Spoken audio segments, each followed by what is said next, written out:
صل على رسوله الكريم أما بعد وأعوذ بالله من الشيطان الرجيم بسم الله الرحمن الرحيم وتلك الأيام نداولها بين الناس صدق الله العلي العظيم সবাই বলি সাল্লাল্লাহু আলাইহি ওয়াসাল্লাম। ইসলামী যুব আন্দোলন কর্তৃক আয়োজিত যুব কনভেনশনের সম্মানিত সভাপতি মঞ্চভূমিষ্ঠ আমাদের সেরেতাজ শ্রদ্ধাভাজন আমির হযরত ইসলামের চরমনায় দামাত বরকাতুল আলিয়া, সর্বস্তর নেতৃবৃন্দ, সকল স্তরের যুবক ভাইরা, আজকে আমাদের খুশিতে মন ভরে গেছে। মনে হয় যেন আজকে আসমানের ফেরেশতাগুলিও এই যুব কনভেনশনের উপস্থিতি দেখে তারা খুশিতে আত্মহারা। যুবক যদি জাগ্রত হয় তাহলে সেই জাতি জাগ্রত হয়, যুবক যদি জাগ্রত হয় দেশ জাগ্রত হয়, যুবক যদি ভালোবাসে সমাজটা ভালো হয়ে যায়, যুবক যদি ভালো হয় তাহলে দেশটা ভালো হয়ে যায়। মনে রাখতে হবে ইসলামী যুব আন্দোলন রুহানিয়তের সমন্বিত প্রয়াস, রুহানিয়ত ও জিহাদের সমন্বিত প্রয়াস। এই স্লোগান মনে রাখতে হবে। রুহানিয়তকে বাদ দেওয়া যাবে না, রুহানিয়তকে ধারণ করতে হবে। ইন্না সালাতি ওয়া নুসুকি ওয়া মাহইয়ায়া ওয়া মামাতি লিল্লাহি রাব্বিল আলামিন। আমার জানি ইবাদত, আমার মালি ইবাদত, আমার আন্দোলন, আমার সংগ্রাম, সরার্দ উদ্যানে আসা, আমার সময় দেয়া, আমার জীবন দেয়া, আমার মাল দেয়া, আমার ত্যাগ করা সম্পূর্ণ কার উদ্দেশ্যে? জোরে বলেন, একমাত্র আল্লাহর উদ্দেশ্যে। ইসলামী যুব আন্দোলন সাহাবাদের অনুসরণ করে, সাহাবাদের অনুসরণ ইসলামী যুব আন্দোলন।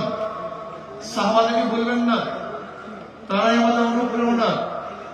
আমরা তাদের দেখানো পথে চলতে চাই, তাদের মহব্বত অন্তরে লালন করি, তাদের ভালোবাসতে জানি, তাদেরকে ভালোবাসতে জানি, তাদেরকে এত মহব্বত করে আমাদের জীবনের চেয়ে সাহাবায়ে কেরাম থেকে বেশি মহব্বত করি। শুধু কি তাই, যারা সাহাবাদেরকে ঘৃণা করে, সমালোচনা করে, ওদেরকে আমরা মহব্বত করতে পারি না, ওদেরকে আমরা ভালোবাসতে পারি না। আমরা জনাব মুহাম্মদ রাসূলুল্লাহ সাল্লাল্লাহু আলাইহি ওয়াসাল্লাম আদর্শ গ্রহণ করে তার দেখানো নীতির আদর্শ বাস্তবায়ন করতে চাই। আমরা এরদোগানের আদর্শ বাস্তবায়ন করতে চাই না, আমরা মুরসির আদর্শ বাস্তবায়ন করতে চাই না, আমরা মদিনার আদর্শ বাস্তবায়ন করতে চাই। আমি যুব আন্দোলনকে বলবো, খবরদার সুন্নাতকে বাদ দিয়ে কোন আন্দোলন সংগ্রাম আমরা করতে চাই না। আমরা সুন্নাতকে ধারণ করে আন্দোলন সংগ্রাম করতে চাই। আমরা সুন্নাতকে জবাই দিয়ে তাকিয়ার নামে, আমরা কৌশলের নামে সুন্নাতকে জবাই দিতে চাই না, বরং আমরা চাই সুন্নাতকে সমন্বিত করতে, সুন্নাত অনুযায়ী চলতে। আমি বিশ্বাস করি ওয়ালা তাহিনু ওয়ালা তাহজানু ওয়া আনতুমুল আ'লাউনা ইন কুনতুম মুমিনিন। যদি আমাদের ঈমান মজবুত হয়, যদি ঈমানকে শক্তিশালী করতে পারি, তাহলে এমন আওয়াজ দেব আল্লাহু আকবারের ধ্বনিতে, যেরকম রাজা গৌরব আমাদের তত্ত্ব তাও ধ্বংস হয়ে গেছে, আমরা যদি আল্লাহু আকবারের ধ্বনি দিতে পারি, ঈমানের সাথে আল্লাহু আকবারের ধ্বনি উচ্চারণ করতে পারি, তাহলে বর্তমান ফ্যাসিস্টদের সমস্ত তত্ত্ব তাও ভেঙে চুরমার হয়ে যাবে ইনশাআল্লাহ। এর জন্য আমাদেরকে বলবো, খবরদার জিকির ও ফিকির, জবানে জিকির থাকতে হবে, ব্রেনের মধ্যে ফিকির থাকতে হবে, কলমের মধ্যে শুকুর থাকতে হবে, অঙ্গ প্রত্যঙ্গে সবর থাকতে হবে। মনে রাখবেন, রুহানিয়ত ও জিহাদের সমন্বিত প্রয়াস। রুহানিয়তকে বাদ দিয়ে তো জিহাদ আমরা চাই না। রুহানিয়তকে বাদ দিয়ে জিহাদ করবেন, এটা জিহাদ হবে, সন্ত্রাস হবে। কি হবে? সন্ত্রাস হবে। যে জিহাদের সাথে রুহানিয়ত নেই, ওই জিহাদ জিহাদ না, বরং সন্ত্রাসবাদ হবে। ইসলামী ছাত্র আন্দোলন, ইসলামী যুব আন্দোলন, ইসলামী আন্দোলন বাংলাদেশ, তারা কি চায়? আল্লাহ জমিনে আল্লাহ হুকুমাতের মাধ্যমে কল্যাণ রাষ্ট্র চায়।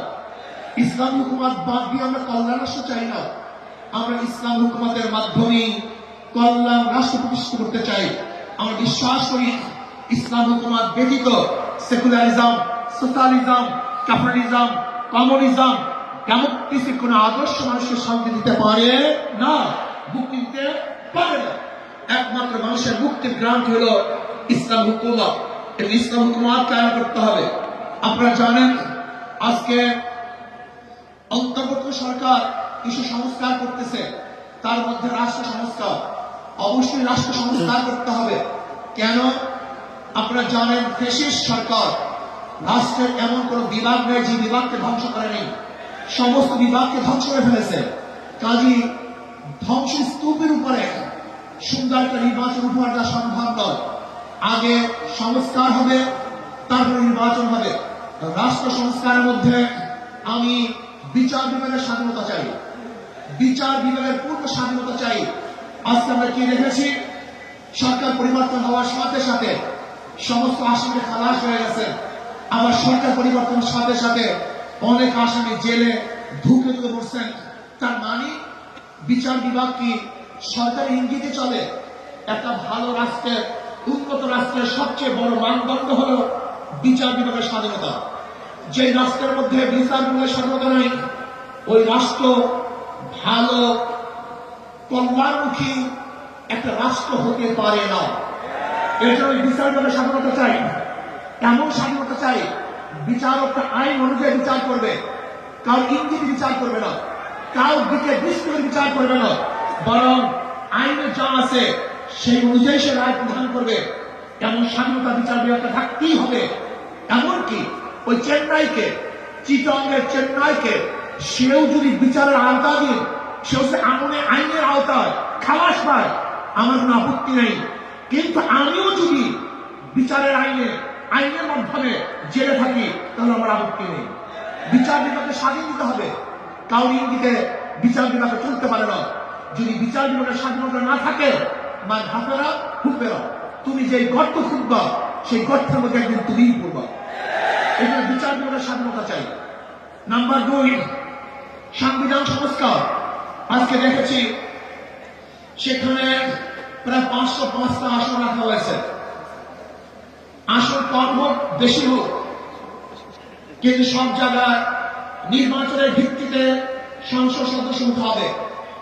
মহিলাদের জন্য সংরক্ষিত আসন 100, এটা আমরা মানি না।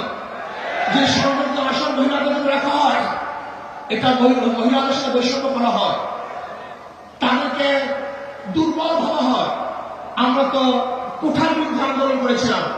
যদি আবার মহিলাদের জন্য কোঠা রাখা হয়, তো আমরা আন্দোলন সাকসেস হই নাই। আমরা বলবো মহিলারা সরাসরি নির্বাচন করবে, নির্দিষ্ট কোনো কোঠা আমরা চাই না। কোন মহিলাদের জন্য নির্দিষ্ট কোঠা থাকবে না, তারা নির্বাচন সরাসরি করবে। কাজেই আমি অন্তর্বর্তী সরকারকে বলবো, মহিলাদের জন্য কোনো নির্দিষ্ট আসন ইসলামী আন্দোলন বাংলাদেশ, এটা আমরা মানতে পারি না, এইটা আমরা চাই না। আমরা চাই বিকল্প বিশিষ্ট হোক, একক্ষ বিশিষ্ট হোক, পিয়ার সিস্টেম নির্বাচন হবে, সংখ্যানুপাতিক নির্বাচন হবে। যদি সংখ্যানুপাতিক নির্বাচন না হয়, পিয়ার সিস্টেম নির্বাচন না হয়, তাহলে আবারও কালো টাকা সরাসরি হবে, বেশি শক্তি ব্যবহার করা হবে, মানুষের ভোট অধিকার প্রয়োগ করতে পারবে না। আমাদের আন্দোলন ব্যর্থ হবে। আজকে জুলাই বিপ্লবে ইসলামী আন্দোলন কি ভূমিকা ছিল আপনারা জানেন। 5ই জুলাই বরিশালে আমরা ঘোষণা দিয়েছিলাম যে ছাত্রদের বৈষম্য বিরোধী আন্দোলনের সাথে আমরা সম্পৃক্ত। শুধু কি তাই, সেখান থেকে শুরু করে এমন কোন আন্দোলন নাই, সংগ্রাম নাই যেখানে আমরা মাঠে ছিলাম না। আমরা জীবনের মায়া ত্যাগ করে রাস্তায় ঝাঁপিয়ে পড়েছিলাম। আমি বিশ্বাস করি ইসলামী আন্দোলন বাংলাদেশ যেইভাবে দলীয় ব্যানারে বৈষম্য বিরোধী আন্দোলন অংশগ্রহণ করেছে, বাংলাদেশের অন্য কোনো সংগঠন দলীয় ব্যানারে এই আন্দোলনে সম্পৃক্ত ছিল না। শুধু তাই ইসলামী আন্দোলন বাংলাদেশের যারা শীর্ষস্থানীয় লিডার নেতা, তারাই মাঠে ছিল। কিন্তু যারা বৈষম্য বিরোধী আন্দোলনের বিরোধিতা করেছে, বলেছে যে এই সংগ্রামের সাথে আন্দোলনের সাথে আমরা সম্পৃক্ত নাই, তারা যদি আজকে নতুন ভাবে ক্ষমতা দেওয়ার স্বপ্ন দেখে, এদেশের জনগণ সেই স্বপ্ন পূরণ হতে দেবে না। সংস্কারের পরেই নির্বাচন হবে। আজকে সংস্কার করতে যারা বাধা সৃষ্টি করেছেন, আমি বলবো দীর্ঘ 16 বছর কোথায় ছিলেন? রাত ডাক সেটাই বলবো, দিনটা আপনারা কোথায় ছিলেন? প্রতিবাদ, ঈদের কথা বলেছেন, ঈদের পরে আমরা আন্দোলন করব, ঈদের পরে সংগ্রাম করব, ঈদের পরে সেইটা করব। হাজার ঈদ চলে গেছে, আপনারা আন্দোলন করতে পারেননি। কিন্তু ছাত্র জনতা আজকে আন্দোলনের ভিত্তিতে যে অর্জন করেছে, সেই অর্জনকে ধ্বংস করার চক্রান্ত করতেছেন। যে বৈষম্যের বিরুদ্ধে আন্দোলন করেছিলাম, চাঁদার বিরুদ্ধে আন্দোলন করেছিলাম, দুর্নীতির বিরুদ্ধে আন্দোলন করেছিলাম, ধর্ষণের বিরুদ্ধে আন্দোলন করেছিলাম, অবৈধ হত্যার বিরুদ্ধে আন্দোলন করেছিলাম, মানুষের স্বাধীনতার জন্য আন্দোলন করেছিলাম, মানুষের মুক্তির জন্য আন্দোলন করেছিলাম। কিন্তু আমরা কি দেখলাম? 5ই আগস্টের পরে আবারও চাঁদাবাজি, আবারও দখলদারি, আবারও দুর্নীতি। না, বাংলাদেশের মানুষ এই চাঁদাবাজি আর দেখতে চায় না, দুর্নীতি আর দেখতে চায় না। যারা 53 বছর পর্যন্ত বাংলাদেশকে 5 বার দুর্নীতির চ্যাম্পিয়ন করেছে, ওই সমস্ত দলকে বাংলাদেশের জনগণ আর ক্ষমতা দেখতে চায় না। বাংলাদেশের জনগণ কি ক্ষমতা দেখতে চায়? ইসলামকে ক্ষমতা দেখতে চায়। বাংলাদেশের জনগণ ইসলামের আদর্শের মানুষকে ক্ষমতা দেখতে চায়। যারা খাঁটি ইসলাম, মদিনার ইসলাম নিয়ে সামনে অগ্রসর হবে, বাংলাদেশের মানুষ তাদেরকে গ্রহণ করবে। মদিনার ইসলামের বাহিরে কোন নব ইসলামকে বাংলাদেশের মানুষ গ্রহণ করবে না ইনশাআল্লাহ। ভাই আমার, আসুন ইসলাম হুকুমাতের জন্য আমাদের সাধনা করতে হবে, চেষ্টা করতে হবে। আমাদের আন্দোলন এখন সমাপ্ত হয় নাই, আমাদের সংগ্রাম এখন শেষ হয় নাই, আমাদের যুদ্ধ এখন শেষ হয় নাই। বেশিরভাগের বিরুদ্ধে আন্দোলন করেছিলাম, এখন চাঁদাবাদের বিরুদ্ধে আন্দোলন করতে হবে, দখলদারের বিরুদ্ধে আন্দোলন করতে হবে, যারা দুর্নীতিবাজ তাদের বিরুদ্ধে আন্দোলন করতে হবে, যারা ডাকাত তাদের বিরুদ্ধে আন্দোলন করতে হবে, যারা দেশকে ধ্বংস করার চক্রান্ত করতেছে তাদের বিরুদ্ধেও আরেকবার আন্দোলন করতে হবে। আজকে ভারত আমাদের দেশকে দখল করার চক্রান্ত করতেছে। আমি ভারতকে বলবো, আপনি আমাদের দেশ দখল করার চক্রান্ত করতেছেন, আমাদের দেশের দিকে চক্ষু তুলছেন, আঙ্গুল উঁচা করছেন। আপনি জানেন বাংলাদেশের অবস্থাটা কি? আমরা জীবন বার লড়াই করি, বেঁচে আছি, লড়াই করি, বাঁচবো ইনশাআল্লাহ। আমরা জীবন বার লড়াই করেছি, আরো লড়াই করব, লড়াই করতেই থাকবো। যতদিন পরিষ্কার হুকুমত না কায়েম হবে ততদিন পর্যন্ত ইনশাআল্লাহ মাঠে থাকবো, ময়দানে থাকবো। প্রিয় ভাইয়েরা আমার, আগামী নির্বাচন আসতেছে, নহে সমাপ্ত কর্মমদের অবকাশ করে ইসলামের আজকের থেকেই আমাদের কাজ শুরু হবে। মাঠে ময়দানে প্রত্যেকটা দাঁড়ে দাঁড়ে ঘরে ঘরে গিয়ে মানুষ ইসলামের কথা বোঝাতে হবে, ভোট আদায় করতে হবে, ইসলামের পক্ষে আমরা ভোট নিয়ে আসবো। আল্লাহ আমাকে এবং আমাদের সবাইকে ইসলাম হুকুমত কায়েম করার চেষ্টা করার এবং সর্বোচ্চ ত্যাগ করার তৌফিক দান করেন। যুব কনভেনশন শুকরিয়া আদায় করছি, যারা আয়োজন করছেন সবাইকে ধন্যবাদ জ্ঞাপন করছি। আসসালামু আলাইকুম ওয়া রাহমাতুল্লাহি ওয়া বারাকাতুহু।